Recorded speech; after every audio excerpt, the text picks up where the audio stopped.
You're listening to Veterans for Recovery, a podcast that unpacks all things recovery within our extended military family. Join your host, retired Major John Donovan, a noted author, lecturer, and person in long-term recovery from substance use disorder, as he and his guests will break down current trending topics and research, along with all things recovery related to increasing recovery resilience and recovery capital within our veteran and service member communities. Now here's your host, Major John Donovan. Good day, everyone, and welcome to another episode of Veterans for Recovery. This is a podcast that looks at all things pertaining to our veterans, service members, and their families who are in recovery or seeking recovery. I'm John Donovan, a retired major of the U.S. Army, and I'm a person in long-term recovery. With me today is my guest, Timothy. Today, Timothy and I will explore what recovery means, how it impacts our lives. Timothy, welcome to the show, and thank you for being with me today. Well, good morning, Major. Yeah, absolutely. It is indeed a wonderful morning. As a Broadway musical once said, oh, what a beautiful morning. Hey, Timothy, you are a person who is in recovery. And Yes, sir. if you talk about your recovery experiences and any programs that you practice in recovery, you may or may not want to use your full name. I will leave that entirely up to you. So do you prefer that I just use your first name, or are you comfortable with your full name? Very comfortable with my full name. I've learned that all PR is good PR. So again, my guest today is Timothy Murray. And to begin with, Timothy, let's launch on you. One of my favorite subjects, and maybe one of your favorite subjects too. Tell us a little bit about yourself, your background, your education, and your profession. Well, since we only have 3 hours, I'll give you the short version. The first would be is that I'm an alcoholic. The second is that I am a grateful recovering alcoholic due to Colonel Father Martin Fleming. And my journey to sobriety is very similar to many others, so I tend not to want to focus on the drunkalog, other than to mention that I am a member of the St. Paul FBI and CIA, which of course is the full-blooded Irish and the Catholic Irish alcoholics. Colonel Father Fleming saved my he saved my mind. He saved my life and my mind. A Freudian slip, as we know that the main problem of an alcoholic centers in his mind rather than his body. And I learned that from men in our 12-step group, as well as Colonel Father Martin Fleming. When I was with Father about 6 months, Father was the Army General Chaplain of the U.S. Army. He reported to Colin Powell, and he liked to mix his Catholic and military terms. And he sat me down one day and he said, "Tim, I've received inside word that my transfer papers to purgatory are being processed, and I'd like you to join me on a mission to roll out a series of faith-based sober houses. What do you think?" And as you may know, if you think it's difficult to say no to a priest, try saying one that's also our colonel. So that began a journey, now 13 years later, running a series of sober homes in the Twin Cities and now down in southern Minnesota. And most notably, we have the highest post-treatment recovery rate in the nation at 71%. Wow, Timothy, that is incredible. And I love the military tie-in, of course, as a retired member of the armed forces. But one of my favorite chaplains, John Morris, would often use those very military kinds of analogies when he was giving a sermon or a homily. And it just seemed to hyper-focus the entire audience, because, of course, we're all soldiers listening to this. And then when you bring in higher headquarters or the higher power, as we might describe that person, and share that in a faith-based context, it really resonated with the audience. I love that. So you got this commission from the colonel. What gave you passion to do this? Why did that resonate with you? Well, that's a very good question. I've learned that why is neither a business nor a spiritual question. What I do like to focus on is what. So at that time, I was 50 years old, and what I was a broken man, spiritually, emotionally, financially, psychologically. And what Colonel Father Fleming gave me, I think, is the greatest gift that can be given to any human being. And that is the gift of purpose. Father gave me a purpose.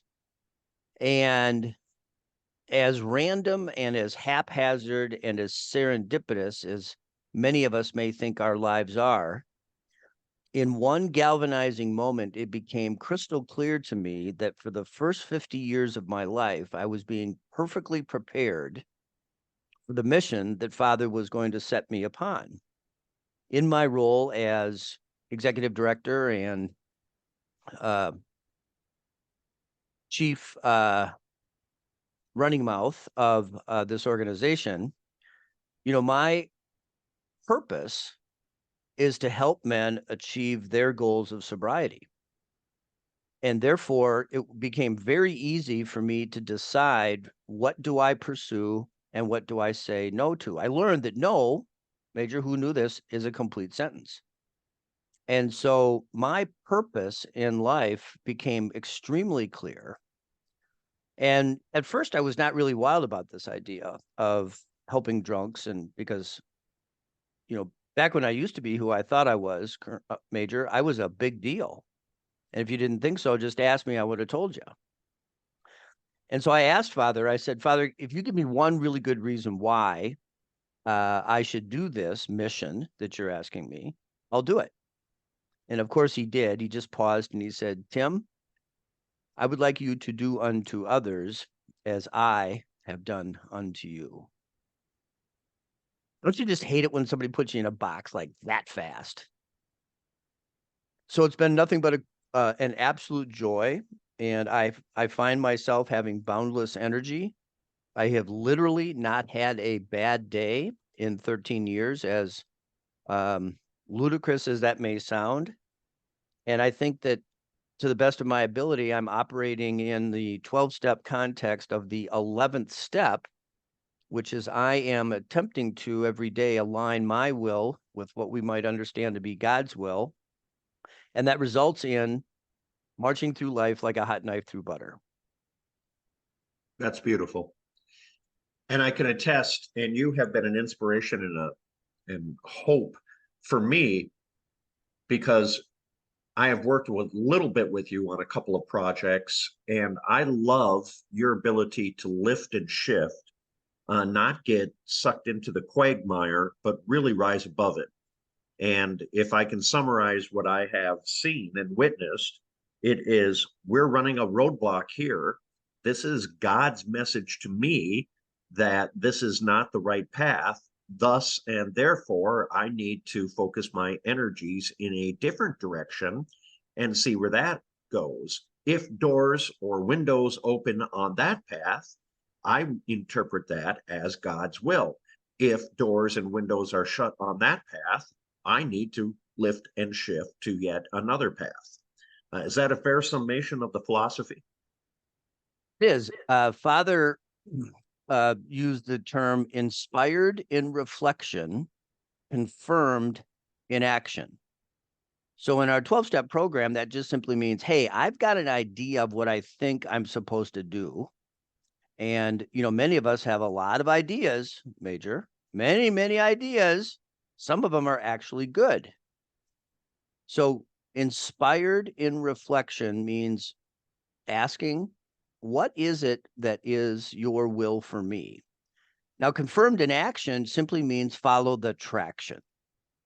So for me, it's simply, okay, in an extreme example, if I thought that God's will for my life was to be a stand-up comedian, somebody might go, yeah, you're not that funny, Murray. But if that was what I was supposed to do, we would test that by seeking confirmation or getting traction. So the easiest way to do that would be go to open mic 3 or 4 weeks in a row. And probably after several nights, if not 3 or 4, there'd be a clear indication from either the tomatoes that are getting thrown at me or the standing ovations as to whether or not I'm going to get traction in pursuing that.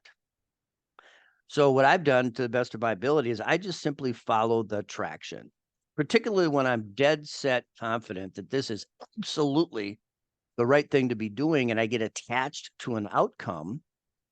When I begin to bump up against myself, usually, our big book says to pause when agitated, to pray, to pick up the phone and call somebody or ask somebody for help. And then most importantly, go find somebody to help and just wait. And what I found is that the obstacle that I was bumping into either grows enormously. So it becomes very clear that the answer is not over or under, but around. So now the only decision is, do we turn right or do we turn left? Or sometimes what was perceived as an obstacle within 24 to 48 hours dissolves, and all of a sudden we can now proceed. We just needed to pause for timing purposes. Well said.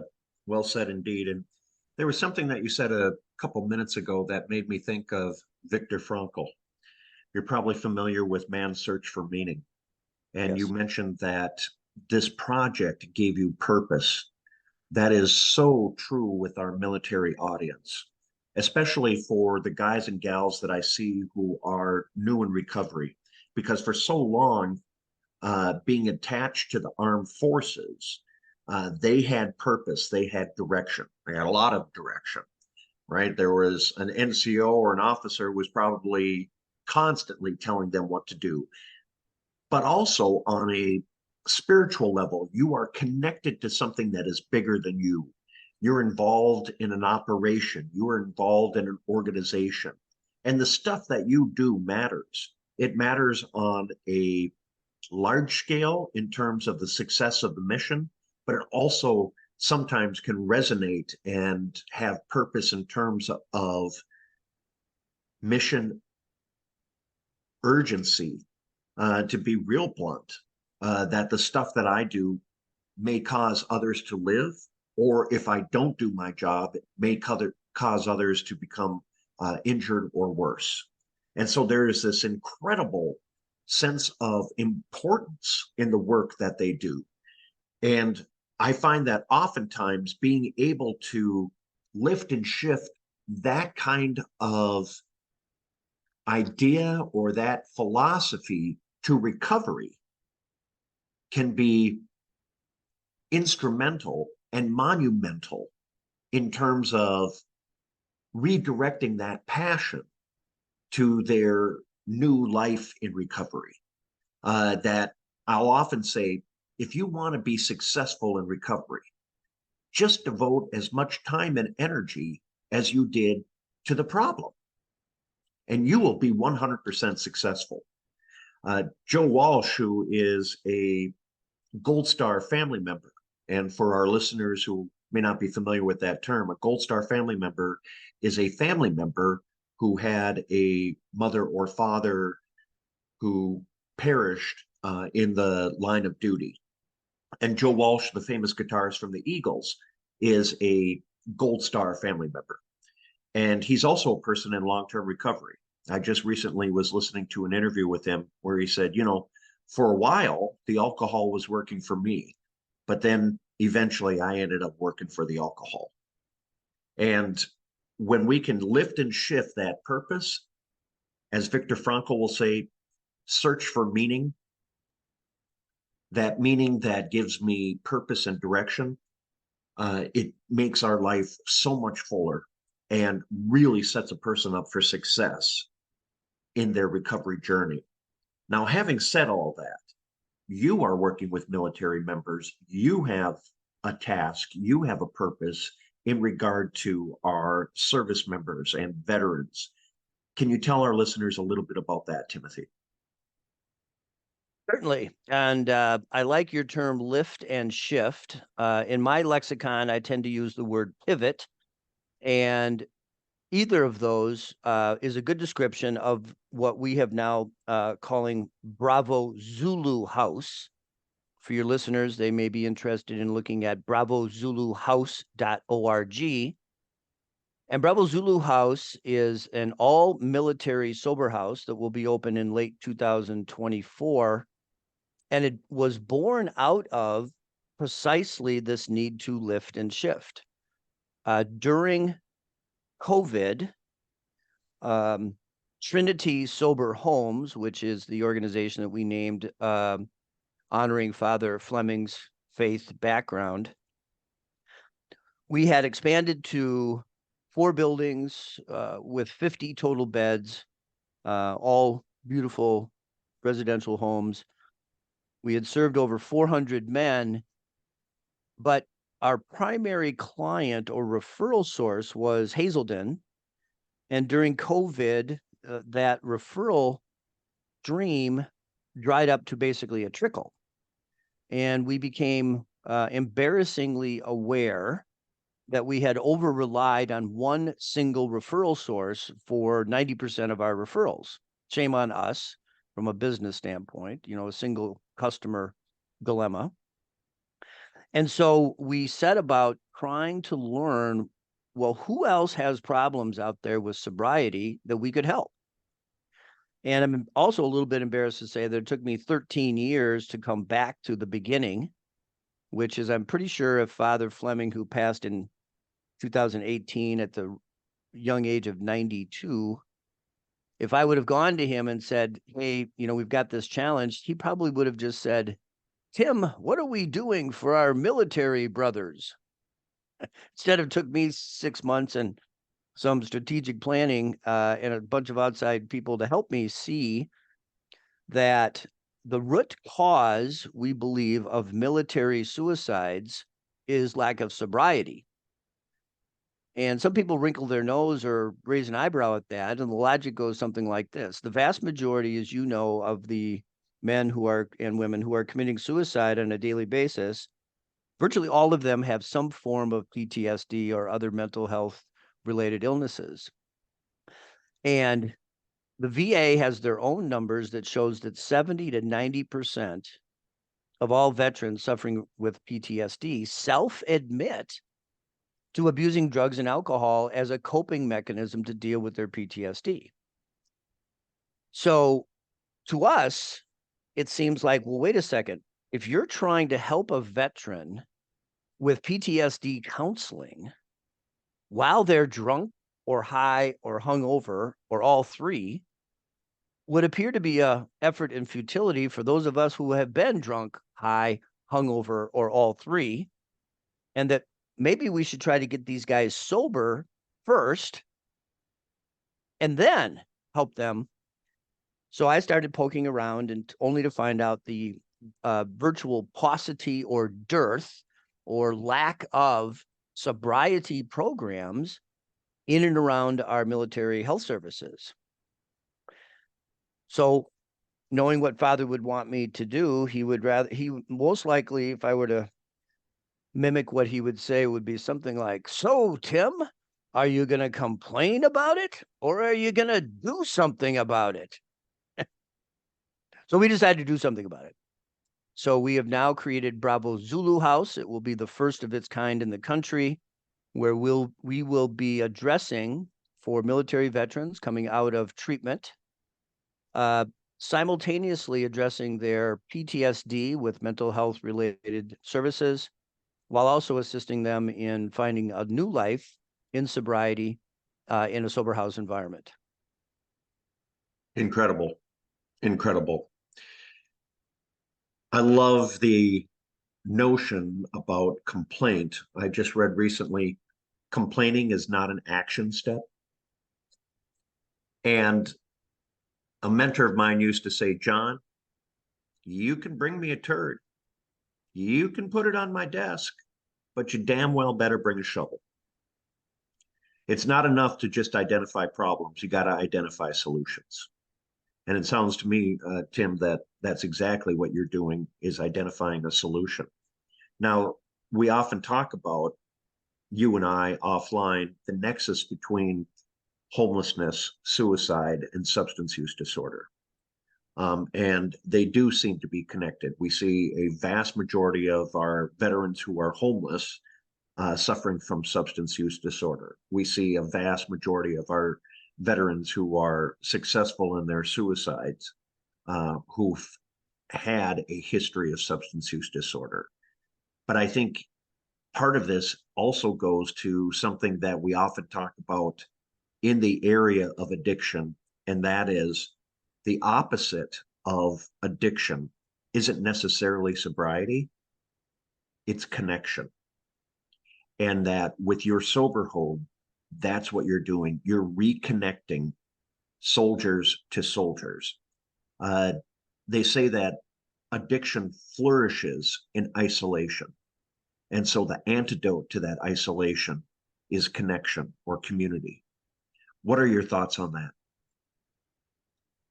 I absolutely agree. If you distill it down, the E equals MC squared version of that is addiction equals isolation, recovery equals connection. And that's it. What we've learned is, and to bring this full circle back to a purpose, I'm reading a great book referred to me by my friend Sam Andrews called Tribe by Sebastian Younger on homecoming and belonging.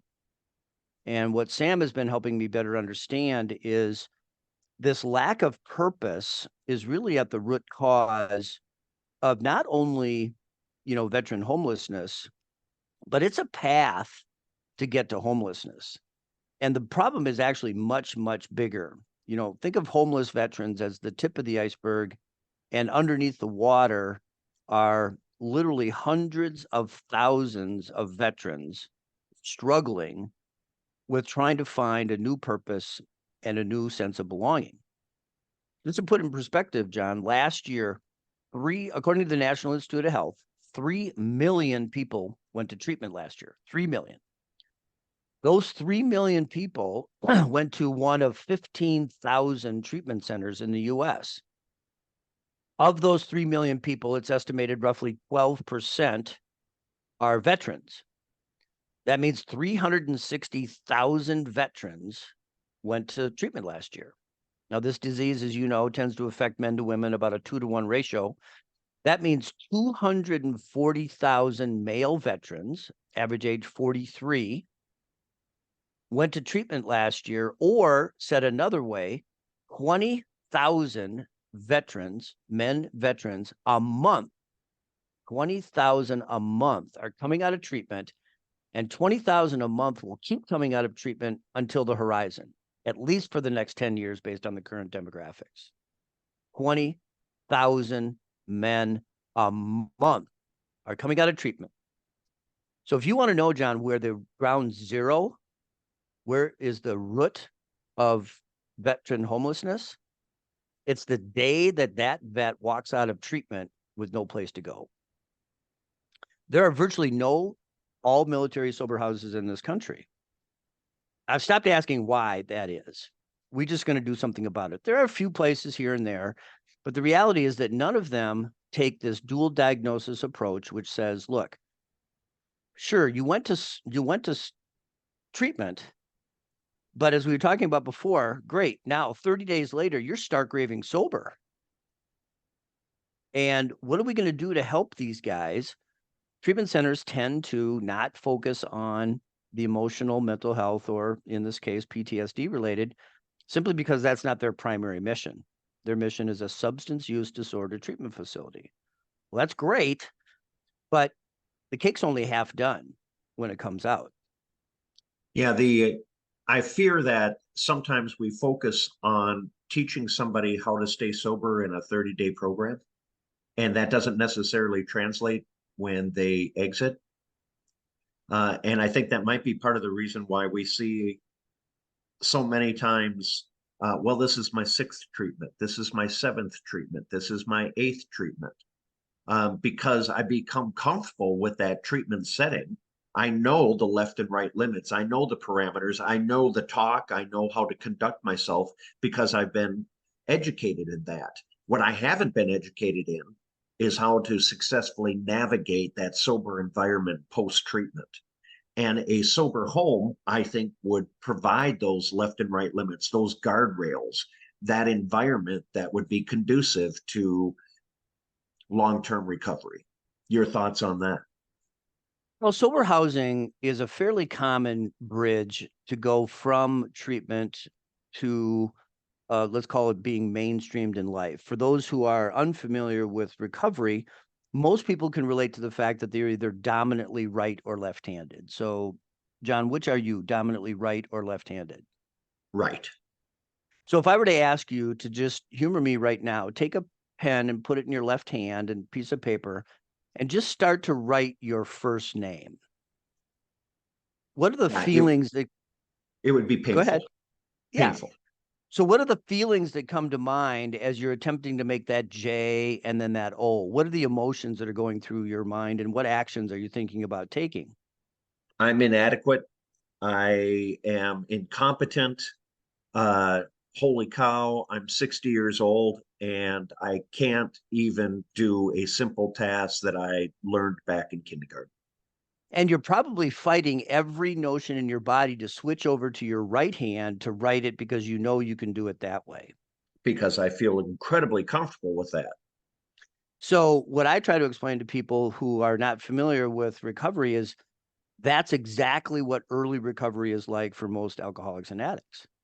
It's learning to write left-handed with no assistance with your right hand, because we know that while I may be more comfortable writing with my right hand, that leads me to bad consequences and horrible decisions.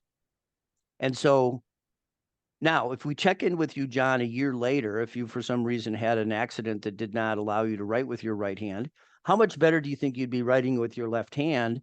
And how much more comfortable do you think you would be with it?